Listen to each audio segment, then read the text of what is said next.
Herbert Hainer became CEO of sports giant Adidas in 2001. What defines his leadership style? I definitely do believe that heritage is a quite important thing, because I think this defines our route where we are going. Just a few months ago we have relaunched the so-called Adidas standards here in our company. And we try to educate everybody who is in the company to go the way how Adidas did it. What he really meant when he spoke to athletes, when he brought in new products, when he brought in innovative products, tried to permanently improve the products for the best of the athlete. And this is what is our heritage, but also our future.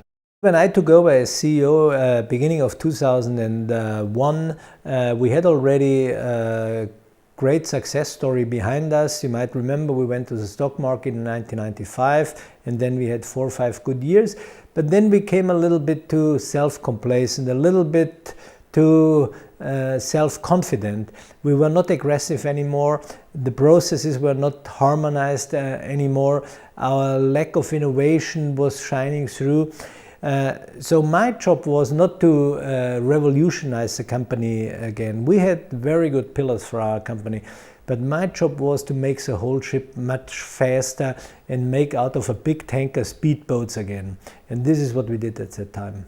You are what you are, and of course if I run the company, then I want to have people around me who are as I am. I want to have people who are fast, who are direct, who are aggressive, and therefore you create a culture with you and your people around, because they want to have people around themselves which are in the same style.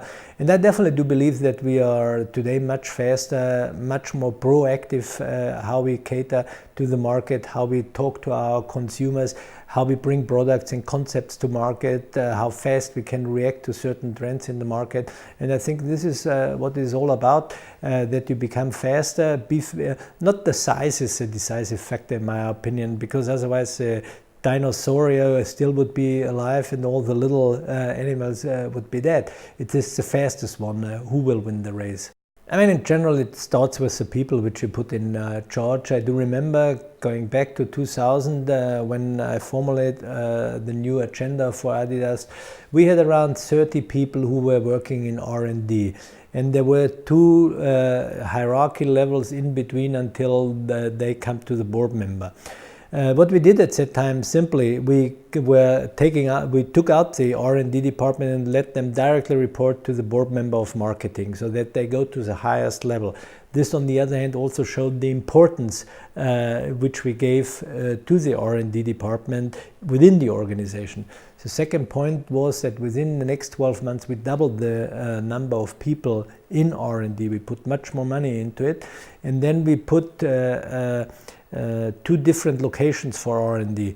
One here in Herzog, where we more or less put all the European sports categories under the R&D umbrella, and then one R&D umbrella in America for the more American sports, which is basketball or outdoor sport or some others.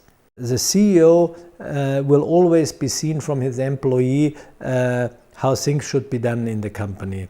So you are always a role model, whether you like it or you dislike it, but people look to you, and whatever you do, good or bad, they will follow. This means if you, for example, talk permanently about sport and that people should be active and you don't do any sport, then they will see it and they will not believe you at the end of the day.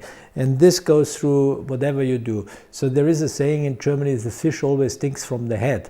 And I think this is the most important thing, that you live what you make your employees believe and what you make them doing. You should be the role model for them.